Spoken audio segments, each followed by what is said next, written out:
പിതാവിനും പുത്രനും പരിശുദ്ധ റൂഹായിക്കും സ്തുതി ആദ്യം മുതൽ എന്നേക്കും ആമേൻ. കർത്താവിന് പ്രിയപ്പെട്ടവരെ, ഉൽപ്പത്തി 26 അധ്യായത്തിലേക്ക് കടക്കുകയാണ്. 25 അധ്യായത്തിൽ നമ്മൾ കണ്ടു, മാതാവ് റബേക്ക മക്കളോടുള്ള സ്നേഹത്തിൽ പക്ഷപാതം കാണിക്കുന്നു. അമ്മയാണ് അത്. അപ്പൻ ഇസാക്കും അതുപോലെ തന്നെ വീട്ടിലെ കാര്യങ്ങൾ അവിടെ നടക്കുന്നുവെന്നും അറിയുന്നില്ല. കാരണം ഭക്ഷണപ്രിയം. മൂത്ത മകൻ അധ്വാനിയായിരുന്നു, വയലിലെ ജോലി. പിന്നെ കൂടാതെ നായാട്ടിൽ കൊണ്ടുവരുന്ന വിദഗ്ധനായ നായാട്ടുകാരനുമായിരുന്നു എന്നാണ് പറയുന്നത്. അവിടെ കൊണ്ടുവരുന്ന ഈ മാംസവും അപ്പവും ഒക്കെ വളരെ രുചികരമായിട്ട് പാചകം ചെയ്ത് കൊടുക്കുമായിരുന്നു. അതൊക്കെ കഴിച്ചുകൊണ്ടിരുന്നത് മകനോട് കൂടുതലുള്ള സ്നേഹമായി. പക്ഷേ അതുകൊണ്ട് വീട്ടിലെ കാര്യങ്ങൾ മനസ്സിലാക്കാൻ പറ്റത്തില്ല. കാരണം ഭക്ഷണപ്രിയം മനസ്സിൽ എപ്പോഴും മുന്നിട്ട് നിൽക്കുകയാണ്, ആ രുചിയുമൊക്കെ. അപ്പോൾ അത് കൊണ്ടുവരുന്ന ആളിനെയാണ് അന്വേഷിക്കുന്നത്. ഇവിടെ മാതാവ് എന്ത് ചെയ്യുന്നു? തൻ്റെ ഭാര്യ എന്താണ് പ്രവർത്തിക്കുന്നതെന്ന് കാണുന്നില്ല. കാരണം എന്തുവാ? മാതാവ് ഇളയ മകനെ തൻ്റെ ഇഷ്ടഭാചനമായിട്ട് ഓമന മകനായിട്ട് വളർത്തുകയാണ് അവിടെ കൂടാരത്തിൽ വെച്ച്. എന്നാൽ ജ്യേഷ്ഠൻ്റെ കൂടെ പോയി അധ്വാനിക്ക്, അവനെ ജോലിയിൽ സഹായിക്ക് എന്നൊന്നും പറഞ്ഞു കൊടുക്കുന്നില്ല. അവിടെ കാരണമുണ്ട്. ഇതിനെ ഇച്ചിരി നമ്മൾ മനഃശാസ്ത്രപരമായിട്ട് തന്നെ നമുക്ക് ചിന്തിക്കാം. ഗർഭപാത്രത്തിൽ വെച്ച് തന്നെ രണ്ടുപേരുടെയും കൂടെ ശല്യം, രണ്ടുപേരുടെയും കൂടെ മൽപ്പിടുത്തം, അതൊക്കെ അവൾക്ക് അനുഭവപ്പെട്ടു റബേക്കായ്ക്ക്. അപ്പോൾ കർത്താവിനോട് ചോദിച്ചത്, എന്തോ ആയി തീരും എൻ്റെ ഗതി, ഇങ്ങനെയൊക്കെ ആയാൽ ഈ കുഞ്ഞ് അത് എന്താണ് കാര്യം? അപ്പോഴാണ് കർത്താവ് ഇടപെട്ടത് പറയുന്നുണ്ട്. 2 കുഞ്ഞുങ്ങളാണുള്ളത്, ഇരട്ടകളാണ്. അതിൽ അനിയൻ മൂത്തവൻ്റെ യജമാനായിരിക്കും, മൂത്തവൻ അനിയന് സേവ ചെയ്യേണ്ടി വരും എന്ന് പറയുന്നു. അപ്പോൾ റബേക്ക അപ്പോൾ മുതൽ തന്നെ അനിയനെ ഏറ്റവും കൂടുതൽ സ്നേഹിക്കാൻ തുടങ്ങി. കാരണം ദൈവത്തിൻ്റെ പ്രീതി പിടിച്ചു പറ്റിയത് അവനാണ്, ദൈവത്തിൻ്റെ ഇഷ്ടം അവനിലാണ് എന്ന് റബേക്ക മനസ്സിലായി. അപ്പോൾ അമ്മയ്ക്ക് അങ്ങനെ തന്നെ ഒരു പക്ഷപാതപരമായ സ്നേഹം വന്നു. അപ്പനാകട്ടെ ഈ ഭക്ഷണപ്രിയം മൂലം മറ്റുള്ള കാര്യം ഇതൊന്നും അന്വേഷിക്കുന്ന, എല്ലാ മക്കളെയും ഒന്നിച്ച് 2 പേരെയും വളർത്തണമെന്നുള്ള ഒരു വിചാരം ഇല്ല. ഒരുപോലെ സ്നേഹിച്ച് വളർത്തണമെന്ന്. പ്രിയപ്പെട്ടവർ, നമ്മളിന്ന് മനസ്സിലാക്കണം, ഈ കുടുംബത്തിൽ എന്തൊക്കെയാണ് സംഭവിച്ചത്. സഹോദരങ്ങൾ തമ്മിൽ വൈരം, അത് ഗർഭപാത്രത്തിൽ വെച്ച് തന്നെ ഉണ്ടായതാണ്. കാരണം ഈ റബേക്കായുടെ ആ വിചാരങ്ങളൊക്കെ ഈ ഗർഭസ്ഥ കുഞ്ഞുങ്ങളെയും ബാധിച്ചു. ഇളയ മകനോടുള്ള കൂടുതൽ സ്നേഹം കർത്താവ് അത് പറയുക കൂടി ചെയ്തപ്പോൾ അത്രയും സ്നേഹം ഇരട്ടിക്കുകയാണ് ചെയ്യുന്നത്. അത് അവനിലും വന്നു. അതുകൊണ്ടാണ് അവനിലായ ഇളയ മകനിലായ യാക്കോബിൽ തനിക്ക് ജ്യേഷ്ഠനേക്കാളും മുൻപിൽ എത്തണം, മുൻപ് എല്ലാം ഉയർച്ചയുണ്ടാകണം. അവനെന്തു അതൊന്നും എനിക്ക് അന്വേഷിക്കേണ്ട, എൻ്റെ കാര്യങ്ങൾ എല്ലാം ഭംഗിയായിട്ട് ഏറ്റവും ഉയർച്ചയിൽ ഏറ്റവും നല്ല രീതിയിൽ നടക്കണം എന്നുള്ള ഒരു വിചാരമാണ്. മറ്റുള്ളവരെക്കാളും മുമ്പിലെത്തണം, മറ്റുള്ളവരുടെ കാര്യം പ്രശ്നമാക്കണ്ട എന്നുള്ള ഒരു ചിന്തയാണ്. എങ്ങനെയെങ്കിലും എനിക്ക് സ്ഥാനം കൈക്കലാക്കണം. അമ്മ പറഞ്ഞു കൊടുത്തിട്ടുണ്ട്, മൂപ്പനാണ് സ്ഥാനം എന്നൊക്കെ പറഞ്ഞു കൊടുത്തിട്ടുണ്ട്. അതുകൊണ്ട് അതൊക്കെ എങ്ങനെയായാലും മൂപ്പൻ്റെ അത് മനസ്സിലാക്കണം, ജ്യേഷ്ഠൻ്റെ അത് തട്ടിയെടുക്കണം എന്നൊക്കെയുള്ള കരുതിക്കൂട്ടിയുള്ള വിചാരങ്ങൾ കൊണ്ട് നടക്കുകയാണ്. ആ കൂടാരത്തിൽ തന്നെ പാർപ്പിച്ചവനെ വേണ്ടിയതെല്ലാം പറഞ്ഞു കൊടുക്കുകയാണ്. എല്ലാ ബുദ്ധികളും ഉപായങ്ങളെല്ലാം പറഞ്ഞു കൊടുത്ത് അവൻ്റെ മനസ്സങ്ങനെ ആക്കുകയാണ്. അദ്ദേഹത്തെ ഏശാവിന് അങ്ങനെ പറഞ്ഞു കൊടുക്കാൻ സമയമില്ല, കേൾക്കാൻ സമയമില്ല. കാരണം കുടുംബത്തിന് വേണ്ടി അധ്വാനിക്കുന്നവനാണ്. കൃഷി ചെയ്യണം, കുടുംബത്തിൻ്റെ ആവശ്യത്തിനുള്ള ഇറച്ചി കൊണ്ടുവരണം, നായാട്ടിറച്ചി. ഇനി അപ്പൻ അത് നല്ല പ്രിയങ്കരമായിട്ട് അത് പാചകം ചെയ്ത് അത് കൊടുക്കണം. അമ്മയും സഹായിക്കുന്നുണ്ടായിരിക്കാം. അപ്പോൾ അത് കൊണ്ട് കൊടുക്കണം.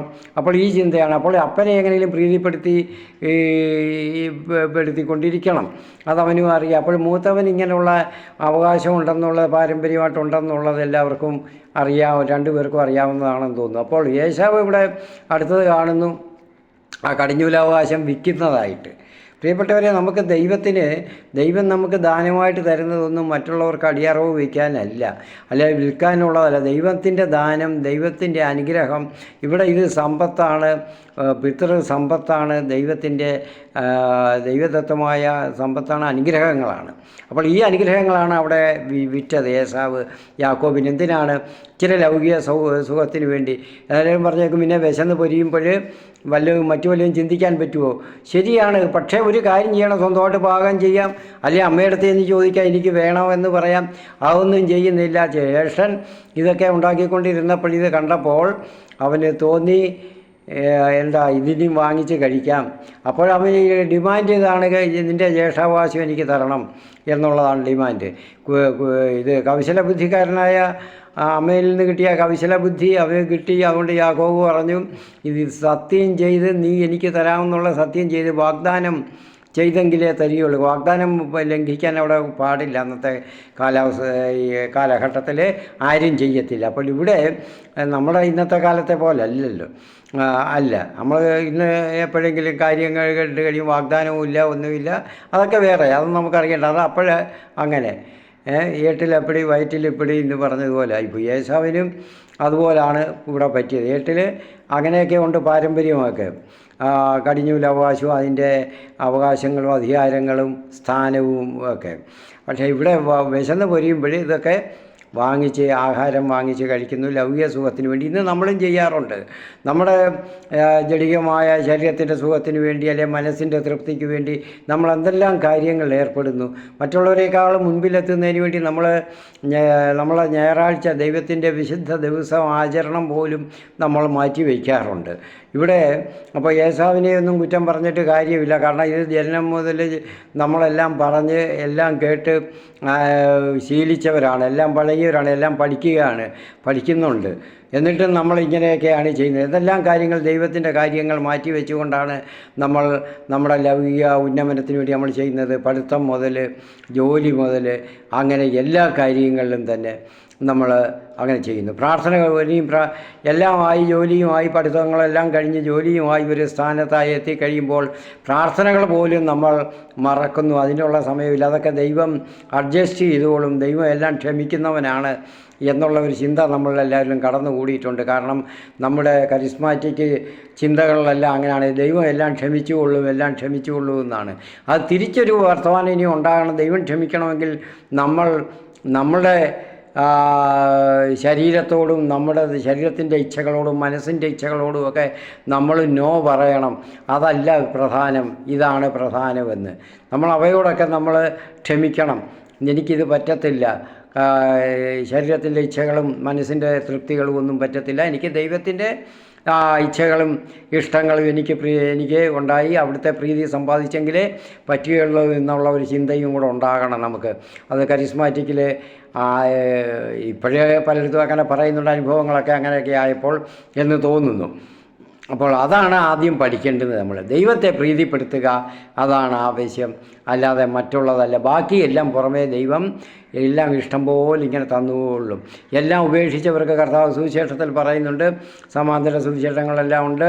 അത് എല്ലാം മറ്റുള്ളതെല്ലാം ദൈവത്തിൻ്റെ പ്രീതിക്ക് വേണ്ടി എല്ലാം ഉപേക്ഷിച്ചാൽ സർവ്വതും 100 ഇരട്ടിയായിട്ട് തരും, അമർത്തി കുലുക്കി അളന്ന് മടിയിലിട്ട് തരുമെന്നാണ് പറയുന്നത്. അപ്പോൾ ഇതെല്ലാം ദൈവം അതിൻ്റെ പുറമേ എല്ലാം തരും, മറ്റുള്ളത് കൂടാതെ തന്നെ, ഉള്ളത് കൂടാതെ തന്നെ അതിൻ്റെ 100 ഇരട്ടിയായിട്ടാണ് തരുന്നത്. അപ്പോൾ അത് പറഞ്ഞു കൊടുക്കണം നമ്മുടെ കരിസ്മാറ്റിക് പ്രയറുകൾ, കൺവെൻഷനുകളിലൊക്കെ അതാണ് ആവശ്യം. അതുകൊണ്ട് അതിൻ്റെ അഭാവമാണ്. അല്ലെങ്കിൽ ദൈവത്തിൻ്റെ നമ്മൾ ഒന്നും പ്രതീക്ഷിക്കേണ്ടതില്ല. വിശുദ്ധ യാക്കോബ് പെട്ടി തുറന്ന് പറയുന്ന പോലെ ചഞ്ചലചിത്തനും ദൈവത്തെ അപ്പോഴത്തെ ആവശ്യത്തിന് വേണ്ടി മാറി നിൽക്കുന്നവനും ഒക്കെ ആയിട്ടുള്ളവർക്ക് ഉള്ള വിശ്വാസികൾക്ക് ദൈവത്തിൽ നിന്നൊന്നും പ്രതീക്ഷിക്കേണ്ട. ദൈവം ഒന്നും തരാൻ നിന്ന് എനിക്ക് ഒരു നന്മകളും ലഭിക്കാൻ പോകുന്നില്ല എന്ന് മനസ്സിലാക്കണം. അപ്പോൾ നമ്മൾ കാണുന്നത് ചുറ്റുപാടുമുള്ളവർ എത്രയോ പേര് എല്ലാം ആയിക്കഴിഞ്ഞ് ദൈവത്തെ അറിയാതെയും ദൈവം എല്ലാം മറന്ന് ജീവിക്കുന്നവരുണ്ട്. കാണട്ടെ, സാത്താൻ്റെ പിടിയിൽ അവർക്ക് എല്ലാം സാത്താൻ്റെ കയ്യിൽ നിന്ന് കിട്ടുന്നുണ്ട്. ദൈവാത്മാവിൽ നിന്ന് ലഭിക്കുന്നത് പോലെ തന്നെ സാത്താനിൽ നിന്ന് ലഭിക്കും. പക്ഷേ അത് അവൻ്റെ നിത്യജീവൻ്റെ അന്ത്യമാണതൊക്കെ. അന്ത്യത്തോട് അടുത്തുകൊണ്ടിരിക്കുകയാണ്. ഓരോ ദിവസം കഴിയും തോറും അവൻ നിത്യജീവൻ്റെ അന്ത്യം. നിത്യജീവന് ഇല്ലാതെ പോകുന്നു, നശിച്ചു പോകുന്നു. അതാണിത്. നമ്മൾക്ക് ഇത് ആവശ്യമാണ് എന്നുള്ളത് നമ്മൾ മനസ്സിലാക്കണം. അപ്പോൾ അങ്ങനെ കടിഞ്ഞൂൽ അവകാശവും കൊടുത്തു. ഏശാവ് വിചാരിച്ച് ഇത് നമുക്കിനിയും കിട്ടിക്കൊള്ളും, പിതാവിന് എന്നോട് സ്നേഹമൊന്നും കുറയാൻ പോകുന്നില്ല, ഞാനാണ് പിതാവിൻ്റെ ഇഷ്ടഭാജനം എന്നൊക്കെ ഏശാവ് ഒരു പക്ഷേ ആശ്വസിച്ചിരിക്കാം. അപ്പോൾ അത് എല്ലാം കൊടുത്തു, എല്ലാം കഴിഞ്ഞു. അപ്പോൾ കർത്താവ് പറഞ്ഞതുപോലെ യാക്കോബിനെയാണ് തിരഞ്ഞെടുത്തത്. എന്തുകൊണ്ടാണ് ഇങ്ങനെയുള്ള യാക്കോബിനെ കർത്താവ് തിരഞ്ഞെടുത്തത്? അത് കർത്താവിൻ്റെ ഇഷ്ടമാണ്. എൻ്റെ ഇഷ്ടം, എനിക്ക് എൻ്റെ ഇഷ്ടം പോലെ എൻ്റെ സ്വത്തുക്കൾ എൻ്റെ വക കൊടുക്കുന്നതിന് എനിക്ക് എന്ത് ചെയ്യണം, ആർക്ക് കൊടുക്കണം, എങ്ങനെയായിരിക്കണമെന്ന് തീരുമാനിക്കാൻ എനിക്കാണ് അവകാശം. മറ്റുള്ളവർ എന്നാലും സാമാന്യ രീതിയിലുള്ള ഒരു ചുറ്റുപാടും മര്യാദകളെല്ലാം നമ്മൾ നോക്കും. എന്നാലും എത്രയോ ഇത് അങ്ങനെ മാറിപ്പോകുന്നു എന്ന് പറഞ്ഞ പോലെ കർത്താവ് അങ്ങനെയല്ല, നീതിനിഷ്ഠനാണ്, അതിനൊരു ഉദ്ദേശം വേണം. അതുകൊണ്ടാണ് അത് യാക്കോബിന് കൊടുത്തത്. യാക്കോബിലൂടെ കാണുന്ന പ്രധാന വിശേഷം എന്താണ്? യാക്കോബ് ഒരു ഉദ്ദേശ ലക്ഷ്യത്തിന് വേണ്ടി എന്തു വേണമെങ്കിലും ചെയ്യും, എന്ത് വേണമെങ്കിലും സഹിക്കും, എന്ത് വേണമെങ്കിലും ചെയ്യും. അതേസമയം ഏശാവാണെങ്കിൽ ഒന്നും തന്നെ സഹിക്കാൻ മനസ്സില്ലാത്തവനാണ്, സഹിക്കാൻ മനസ്സില്ല. തൻ്റെ ശരീരത്തിൻ്റെ ഇച്ഛകളും ഇഷ്ടങ്ങളും എല്ലാം അവിടുന്ന് അത് ഒക്കെ നിറവേറ്റണം, അതാണ് അവന് ഇഷ്ടം. അപ്പോഴത്തെ ബുദ്ധി അപ്പോഴുപോലെ, വീണ്ടും വിചാരമില്ല. അതുകൊണ്ടായിരിക്കണമല്ലോ കർത്താവ് ഏശാവിനെ പിമ്പനാക്കി പോയത്. കാരണം മുമ്പനായിട്ട് യാക്കോബിനെ വിട്ടത്. കാരണം ആ ലക്ഷ്യത്തിലേക്കുള്ള പ്രയാണം അത് എന്തിനായാലും എങ്ങനെയായാലും സാധിക്കും. അത് നമ്മൾ പുതിയ നിയമത്തിലും കാണുന്നുണ്ട്. ആ ലക്ഷ്യത്തിലേക്ക് ലക്ഷ്യം സാധിക്കുന്നതിന് വേണ്ടി അങ്ങനെ ആഗ്രഹിക്കുന്നവർക്ക് വേണ്ടിയാണ് കർത്താവ് ചെയ്യുന്ന സക്കേവൂസിനെ വിളിക്കുന്നു. സക്കേവൂസ് അതുവരെയും ഒരു പാപിയെ എന്ന് പറഞ്ഞാൽ അസാന്മാർഗ്ഗ നടപടികളെന്നൊന്നുമല്ല. അതിൻ്റെ അർത്ഥം അവൻ പണത്തിനോടുള്ള ആർത്തി, അതാണ് അവൻ്റെ പാപം. പണത്തിനുള്ള ആർത്തി, ആരോടും പണം എങ്ങനെയും പിഴിഞ്ഞ് വാങ്ങിക്കും. ഉദ്യോഗസ്ഥനാണ്, ടാക്സ് കളക്ട് ചെയ്യുന്നതാണ്, ടാക്സ് കളക്ടറുടെ മേധാവിയാണ്. അപ്പോൾ അതിന് എന്ത് വേണമെങ്കിലും ചെയ്യും, ഏത് വിധത്തിലും പണം ആർജിക്കും. അങ്ങനെ ധാരാളമായിട്ട് സമ്പത്ത് വലിച്ചു കൂട്ടി. പക്ഷേ കർത്താവ് അവനെ സ്വീകരിച്ചു. കാരണം അവനിൽ പശ്ചാത്താപം ഉണ്ടായി. അവൻ്റെ ലക്ഷ്യം അവനെ എങ്ങനെയും കർത്താവിനെ കാണണം, കർത്താവിനോട് കൂടി ആയിരിക്കണമെന്നുള്ള ആഗ്രഹമുള്ളതുകൊണ്ട് അവനെ മരത്തിൽ കയറി ഒളിച്ചിരുന്ന അവൻ കർത്താവിനെ കണ്ട് തൃപ്തി കളയാമെന്ന് വിചാരിച്ചിരുന്നപ്പോൾ കർത്താവ് അവനെ വിളിച്ചു താഴെ ഇറക്കി സക്കേവൂസിനെ സ്വീകരിച്ചു. അവന് മാനസാന്തരം കൊടുത്തു. അവന് അനുതാപം ഉണ്ടായി, മനസ്താപം ഉണ്ടായി. പ്രിയപ്പെട്ടവരെ, അതുപോലെ തന്നെയാണ് സാവൂൾ. പിന്നെ നമ്മൾ അപ്പസ്തോല പ്രവർത്തനങ്ങളിൽ കാണുന്നു. ആദ്യ ക്രിസ്ത്യാനികളെല്ലാം ആദ്യ ശതകങ്ങളിൽ തന്നെ ക്രിസ്ത്യാനികളെ കൊന്നൊടുക്കുകയും ക്രൂരമായി പീഡിപ്പിക്കുകയും ചെയ്ത മനുഷ്യനാണ് സാവൂൾ. ആ സാവൂളിൻ്റെ ലക്ഷ്യം എന്തുമായിരുന്നു? സത്യദൈവം. യേശുവിനെ പറ്റി അറിയില്ലായിരുന്നു, അവനും ചിന്തിച്ചിട്ടില്ല. എല്ലാം പഠിച്ചതാണ്, അന്നത്തെ വേദങ്ങളെല്ലാം പഠിച്ചതാണ്, പുസ്തകങ്ങളെല്ലാം. പക്ഷേ ആ പറയുന്ന ആൾ ഈ യേശുവിനെ പറ്റിയാണ് അവിടെ പറയുന്നത്. ആ ആൾ ദേഹമാണെന്ന്, യേശുവാണ്, നസ്രായനായ യേശുവാണെന്ന് അറിഞ്ഞില്ല. ക്രിസ്തു മിശിഹ ഈ യേശുവാണെന്ന് അറിഞ്ഞില്ല. അപ്പോൾ അതിന് എതിരായിട്ട് നിൽക്കുന്നവരാണ് ഇവർ, ഈ ക്രിസ്ത്യാനികൾ. ദൈവത്തിനെതിരായിട്ടാണെന്ന് മനസ്സിലാക്കി എങ്ങനെയും ഉന്മൂലനം ചെയ്യണം, ദൈവത്തിൻ്റെ നാമമാണ് ഉയർന്നു നിൽക്കേണ്ടത് എന്നുള്ള ആ തീഷ്ണത മൂലമാണ് ഇതെല്ലാം ചെയ്തത്. ആ ദൈവത്തിന് അതറിയാം. അതുകൊണ്ടാണ് ദൈവം അവനെ വിളിച്ച്, അവനെ ആ തീഷ്ണത ഉള്ളതുകൊണ്ട് സാവൂളിനെ വിളിച്ച് പൗലോസ് എന്നുള്ള പേരും മാറ്റി പഴയതെല്ലാം കളഞ്ഞു. ഇനിയും ഇതായിട്ട് ക്രിസ്തുവിൽ ജനിക്കുന്നവനായിട്ട് അവൻ മാറി. ക്രിസ്തുവിൽ ജനിച്ചു കഴിഞ്ഞപ്പോൾ പഴയതെല്ലാം മാറി, പേര് പോലും മാറി, പുതിയ പേര് സ്വീകരിച്ചു, ദൈവത്തിൻ്റേതായിട്ട് സ്വീകരിച്ചു. പൗലോസ് എന്നുള്ള നാമം സ്വീകരിച്ചു. കർത്താവ് അവനെ ഉയർത്തിയെടുത്തു, അവിടുത്തെ കർത്താവിൻ്റേതായിട്ട്. അതുപോലെ ഒരുപാട് ഉദാഹരണങ്ങൾ നമ്മൾക്ക് കാണാം. ശിഷ്യരെല്ലാം അതുപോലെ ആയിരുന്നു. പഴയതെല്ലാം കളഞ്ഞിട്ടാണ്, സർവ്വതും കളഞ്ഞിട്ടാണ് അവർ കർത്താവിൻ്റെ ശിഷ്യരായ അപ്പസ്തോലരായത്. അവർ ആദിമ ക്രിസ്ത്യാനികളും എല്ലാം അങ്ങനെയായിരുന്നു. അപ്പോൾ ഇവിടെ ഏശാവ് അങ്ങനത്തെ കാര്യത്തിലില്ലായിരുന്നു. ഏശാവ് അപ്പോഴത്തെ തൃപ്തികളെല്ലാം വേണം, അതൊക്കെ നടക്കണം, അതിൻ്റെ കൂട്ടത്തിൽ ഇതും കൂടെ നടന്നോളും.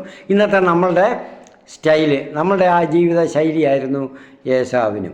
അധ്വാനിക്കും, കഠിനമായിട്ട് അധ്വാനിക്കും, എല്ലാം ചെയ്യും. അത് അവിടുത്തെ കുടുംബത്തിൻ്റെ ശ്രേയസ്സിന് മറ്റുള്ള ഇത് താൻ എപ്പോഴും മുതിർന്നവനാണ്, താനാണ് മൂപ്പൻ, തനിക്കാണ് എല്ലാ അവകാശവും അധികാരവും, അത് ഓട്ടോമാറ്റിക്കായിട്ട് വന്നു ചേർന്നുകൊള്ളും എന്നുള്ള ഒരു വിചാരം. കാരണം അപ്പൻ എപ്പോഴും ഏറ്റവും പ്രിയം തന്നോടായിരുന്നു എന്നുള്ളതറിയാം.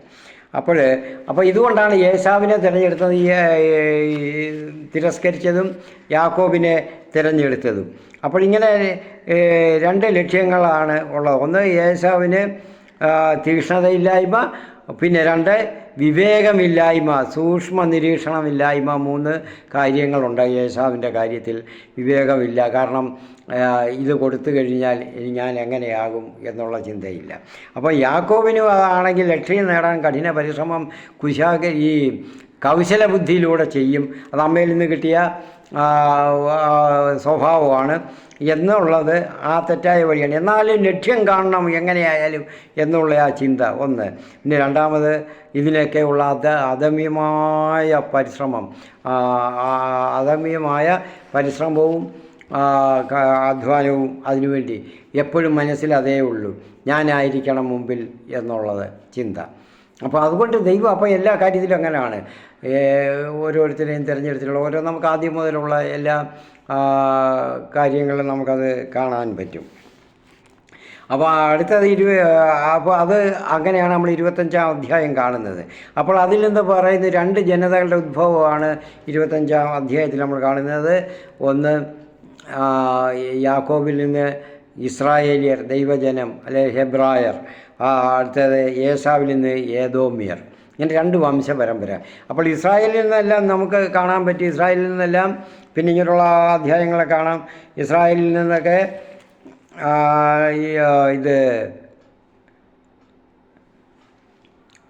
രാജാക്കന്മാർ ഉണ്ടാകുന്നതിന് മുൻപേ ഏശാവിന് വംശത്തിൽ ധാരാളം രാജാക്കന്മാർ ഉണ്ടായിരുന്നു. ഒരു വലിയ ജനതയായിട്ട് ദൈവം അവനെ അനുഗ്രഹിച്ചു. അവനെയും തള്ളിക്കളഞ്ഞില്ല. കാരണം ശുദ്ധഹൃദയനാണ്, പക്ഷേ വിവേകമില്ല. ശുദ്ധഹൃദയർക്കെല്ലാം വരുന്നത് അങ്ങനെയാണ്, നമുക്കെല്ലാവർക്കും സംഭവിക്കും. അത് പാടില്ല. കർത്താവ് തന്ന വിവേകവും ജ്ഞാനവും നമ്മൾ വേണ്ടിയ രീതിയിൽ വേണ്ടവണ്ണം ഉപയോഗിക്കണം. ആ ദൈവത്തിൻ്റെ ദാനമാണ്. നമ്മൾ പിശാചിന് അടിമ വയ്ക്കരുത്. നമുക്ക് കിട്ടുന്നതെല്ലാം പിശാചിൻ്റെ അടിമത്തത്തിലോട്ട് നമ്മൾ മാറ്റരുത്. അത് പിന്നെ പിശാചിൻ്റെ കയ്യിൽ പോയാൽ പിന്നെ ഒന്നും തിരിച്ചെടുക്കാൻ പറ്റത്തില്ല. നമ്മൾ അലക്ഷ്യമായിട്ട് വിവേകമില്ലാത്ത വിവേകശൂന്യമായിട്ട് ചെയ്തു കഴിഞ്ഞാൽ പിന്നെ അത് ദൈവത്തിൻ്റെ കയ്യിലല്ല, നമ്മുടെ കയ്യിലുമല്ല. അത് ചെന്ന് ചേരുന്നത് പിശാചിൻ്റെ കയ്യിലാണ്. സാത്താൻ ആരെ വിഴുങ്ങണമെന്നും പറയുന്നുണ്ട്. വിശുദ്ധ പത്രോസ് പറയുന്നുണ്ട്, ഇങ്ങനെ ചുറ്റി നടക്കുകയാണ്. അപ്പോൾ അങ്ങനെ കിട്ടുന്നതാണ് നമ്മൾ ദൈവദത്തമായ ദാനങ്ങളും അനുഗ്രഹങ്ങളും എല്ലാം നിസ്സാരമായിട്ട് കരുതി കളയാനായിട്ടിരിക്കുന്നത് നമ്മളെ കിട്ടി. അപ്പോൾ നമ്മളെ അവൻ്റേതായിട്ടാക്കി മാറ്റി കളയും. പിന്നെ അത് തിരിച്ചെടുക്കാൻ പറ്റുകയില്ല. അവൻ്റെ അടിമയായി പോകും. ദൈവത്തിന് അടിമയല്ലാത്ത, ദൈവത്തിനോട് ചേർന്ന് നിൽക്കാത്തവൻ പിശാചിൻ്റെ അടിമയാണ്. അത് മനസ്സിലാക്കുക. അപ്പോൾ 26-ൽ വന്നപ്പോൾ നമുക്ക് കാണാം, അവിടെ ഇസ്ഹാക്ക് ജീവിച്ചിരുന്നിടത്ത് ഒരു ക്ഷാമം ഉണ്ടായി. അബ്രഹാമിൻ്റെ കാലത്തുണ്ടായ പോലെ തന്നെ ഒരു ക്ഷാമം ഉണ്ടായി. അവിടുന്ന് ദൈവം പറയുന്നു, അവിടുന്ന് ഈജിപ്തിൽ പോകരുത്. പിതാവിന് പറ്റിയത് അതല്ലേ, ഈജിപ്തിൽ പോകരുത്.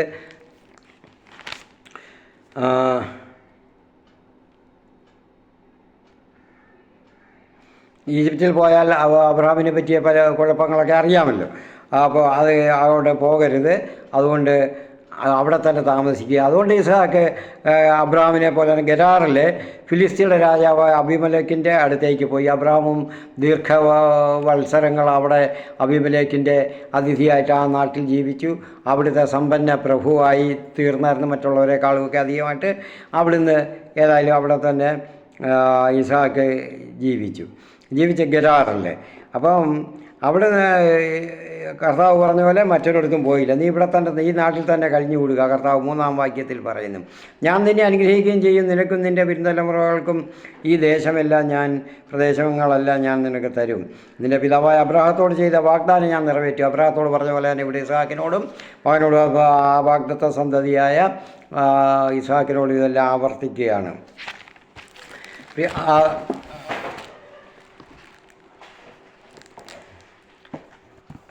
ആ വാഗ്ദത്തങ്ങളെല്ലാം ഇസ്ഹാക്കിലൂടെയാണ് നിറവേറ്റേണ്ടുന്നത് എന്നുള്ള കാര്യം അവിടുന്ന് ഇത് ആവർത്തിക്കുകയാണ്. അപ്പോൾ അവിടുന്ന് അത് കഴിഞ്ഞ് നമ്മൾ 11-ാം അപ്പോൾ അവിടെ ചെന്ന് അവരുടെ കൂടെ താമസിക്കുമ്പോൾ അവിടെ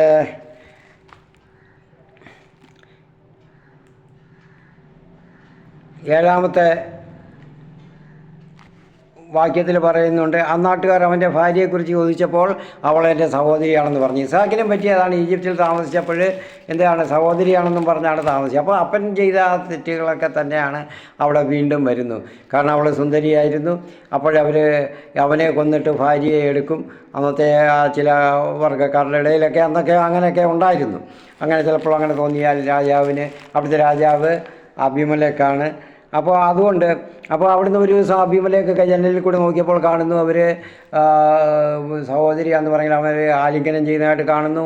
ഭാര്യയാണ് ആലിംഗനം ചെയ്യുന്ന പോലെ കാണുന്നു. അപ്പോൾ അത് അവരോട് ചോദിക്കുമ്പോൾ അബ്രഹാമിന് പറ്റിയതുപോലെ തന്നെ, അബ്രഹാം എന്നും പറഞ്ഞതുപോലെ തന്നെയാണ് ഇവിടെ ഫറവോയോട് പറഞ്ഞതുപോലെ തന്നെയാണ് ഇവിടെ അബീമേലെക്കിനോട് പറയുന്നത്, എന്നെ കൊന്നുകളയുമെന്ന് വിചാരിച്ചാണ് എന്നെ ഭാര്യയെ സ്വന്തമാക്കാൻ, അതുകൊണ്ട് ഞാൻ ഇങ്ങനെ മരിക്കേണ്ടി വന്നെങ്കിലോ എന്നോർത്താണ് 9-ാമത്തെ വാക്യത്തിൽ ഞാൻ അങ്ങനെ പറഞ്ഞത്.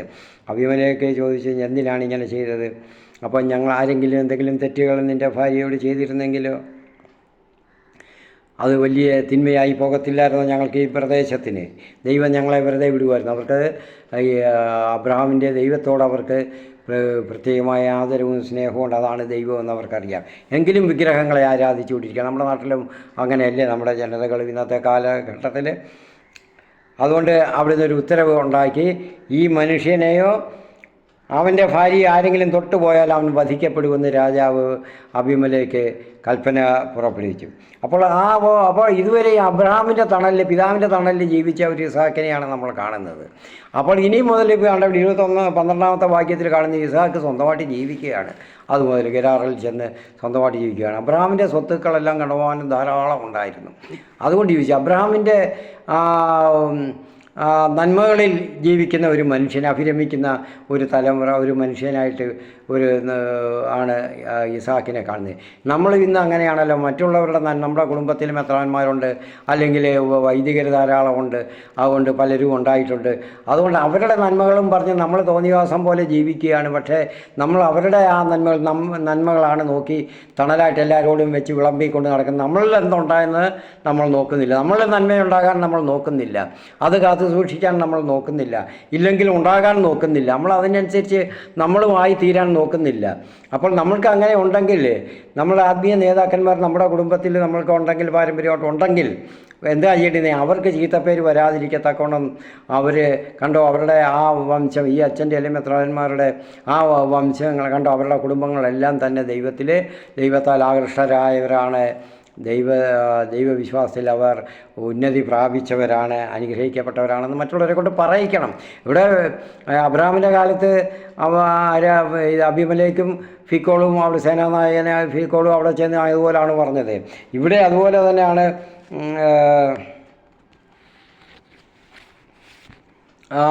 ഇസാക്കിനോടും പറയുന്നുണ്ട് പിന്നീട്. അപ്പോൾ ഇസാക്ക് സ്വന്തമായിട്ട്, അപ്പോൾ മറ്റുള്ളവരുടെ നന്മയിലല്ല നമ്മൾ ആശ്രയിച്ച് നമ്മുടെ സ്വന്തം നന്മയെ ഉണ്ടാകാൻ നോക്കണം.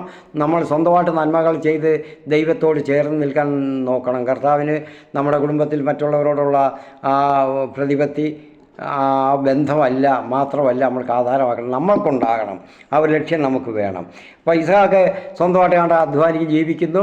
ആ വർഷം അവിടുന്ന് കൃഷി ഇറക്കി 100 മേനി വിളവും ഉണ്ടായി. കാരണം എന്താ? ഇതിന് കർത്താവ് അവൻ്റെ കൂടെ ഉണ്ടായിരുന്നു. കർത്താവാണ് അത് ചെയ്യുക. കർത്താവിൻ്റെ ദൂതനാണ് അവനെ സഹായിക്കുന്നത്, ചെയ്യുന്നത്. അവൻ്റെ കൂടെ എപ്പോഴും ഉണ്ടായിരുന്നു.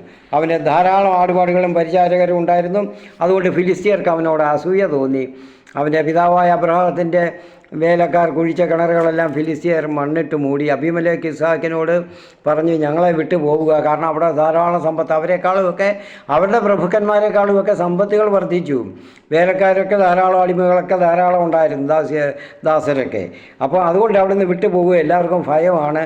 അസൂയ മൂലം അവനെ ഉപദ്രവിച്ചേക്കും എന്ന് കേട്ടാണ് രാജാവും പറഞ്ഞ് നീ വിട്ടു പോവുക എന്ന്. ഇസാക്ക് അവിടെ നിന്ന് പുറപ്പെട്ട ഗെരാറിൻ്റെ താഴ്വരയിൽ കൂടാരം അടിച്ചു. അപ്പോൾ അബ്രഹാമും അവിടെ താമസിച്ചാണല്ലോ.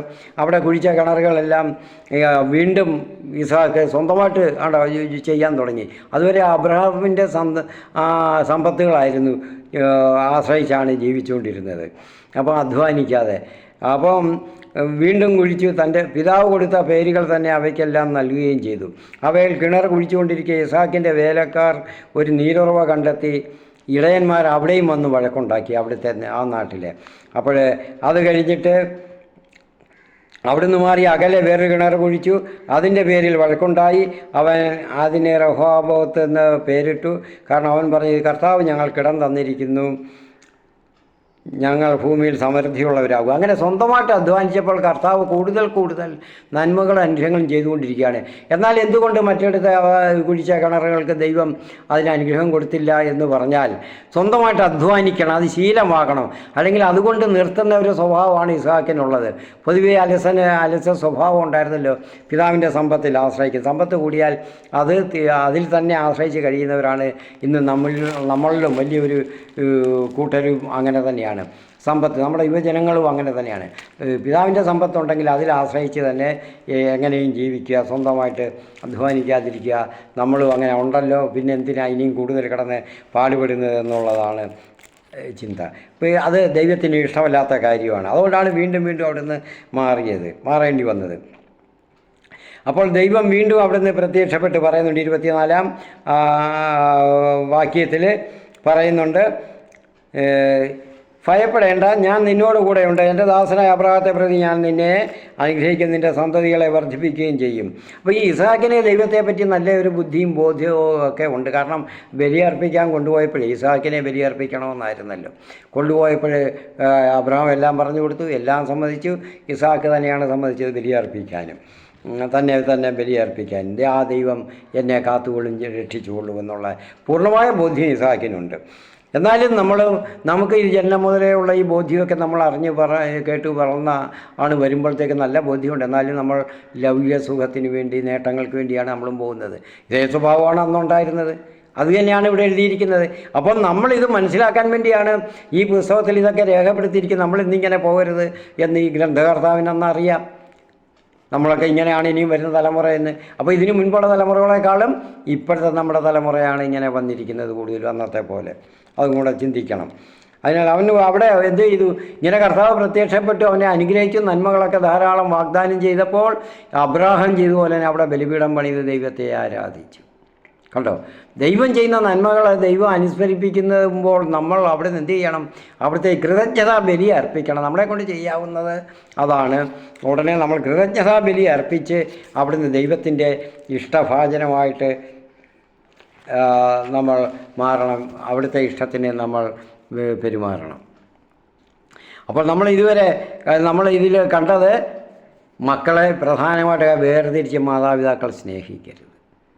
പ്രത്യേകമായിട്ട് എനിക്കിവൻ മാത്രം എന്നുള്ള രീതിയിൽ സ്നേഹിക്കരുത്. യാക്കോബിനെ കൊണ്ട് അധ്വാനിപ്പിച്ചില്ല മാതാവ്. അവൾ അധ്വാനിക്കാൻ ജ്യേഷ്ഠനെ സഹായിക്കാൻ വിട്ടില്ല. അങ്ങനെ വളർത്തിയതാണ്. അപ്പം അത് അങ്ങനെ ചെയ്യരുത്. അവർ രണ്ടുപേരും അധ്വാനിക്കണം. കുടുംബത്തിന് വേണ്ടി രണ്ടുപേരും ജോലി ചെയ്യാൻ കാര്യമുള്ളവരാണ്. അതുപോലെ തന്നെ ആത്മീയ കാര്യങ്ങളിൽ നമ്മൾക്ക് തീഷ്ണത ഉണ്ടായിരിക്കണം. ദൈവവുമായിട്ട് ചേർന്ന് നിൽക്കാൻ എപ്പോഴും നമ്മൾക്ക് സാധിക്കണം.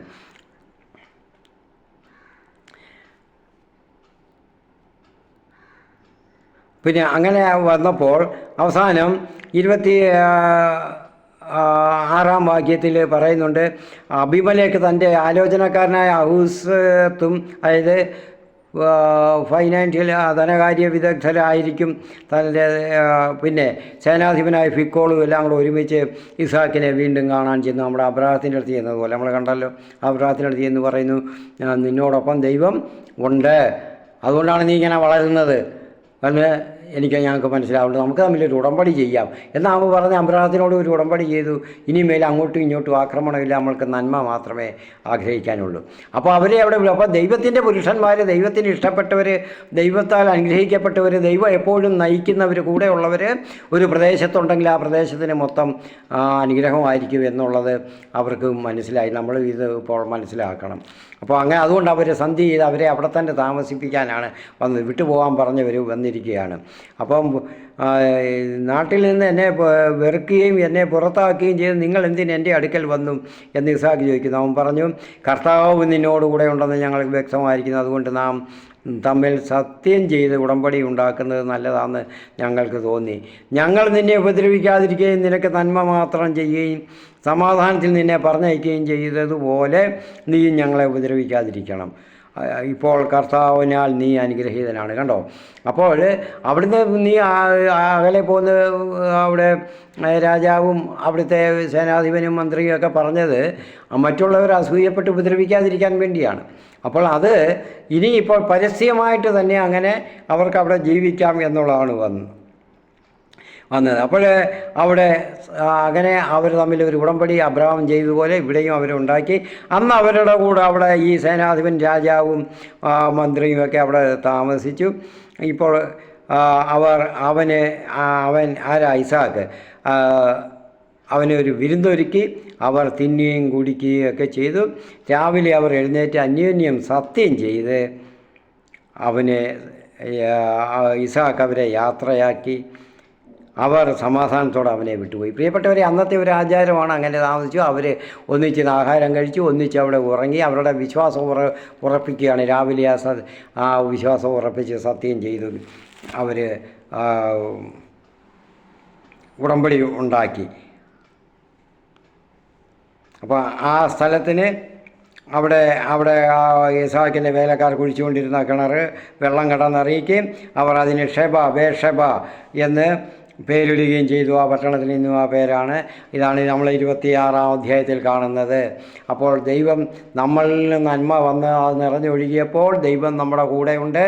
നമ്മൾ ദൈവത്തിൻ്റെ പക്ഷത്തെ ഉയർന്ന് നിൽക്കുമ്പോൾ ദൈവം കൂടെയുണ്ട്. ദൈവം കൂടെ നിന്ന് ദൈവദൂതന്മാർ നമ്മളെ സഹായിക്കുന്നു എന്നുള്ള ആ ചിന്തയുണ്ടാകണം. അപ്പോൾ കൂടെയുള്ള മറ്റുള്ളവരും ഇവർ നമ്മുടെ കൂടെ താമസിക്കുന്നവരും അന്യരും എല്ലാം ആയവരും നമ്മളെ വന്ന് വണങ്ങും, നമ്മളെ കാണും.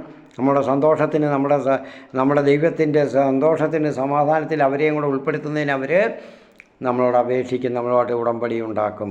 പ്രിയപ്പെട്ടവരെ, ഇന്ന് നമ്മൾ മറന്നു പോകുന്ന പല കാര്യങ്ങളും ഇതാണ്. അതുകൊണ്ട് നിങ്ങളെ ഈ അധ്യായങ്ങളെ സ്കിപ്പ് ചെയ്യാതെ ഈ പറയുന്ന 24, 25, 26 അധ്യായങ്ങൾ മുഴുവനും സ്കിപ്പ് ചെയ്യാതെ തന്നെ കേട്ട് മനസ്സിലാക്കണം ഈ വീഡിയോ. അത് ഷെയർ ചെയ്യുക, മറ്റുള്ളവർ അറിയുന്നവർക്കെല്ലാം ഷെയർ ചെയ്ത് കൊടുക്കണം. പിന്നെ നമ്മുടെ ഇത് സബ്സ്ക്രൈബ് ചെയ്യണം. കൂടുതൽ പേരും കൊണ്ട് സബ്സ്ക്രൈബ് ചെയ്ത് കാണാനായിട്ട് അവരെ പ്രേരിപ്പിക്കണം. നമ്മൾക്ക്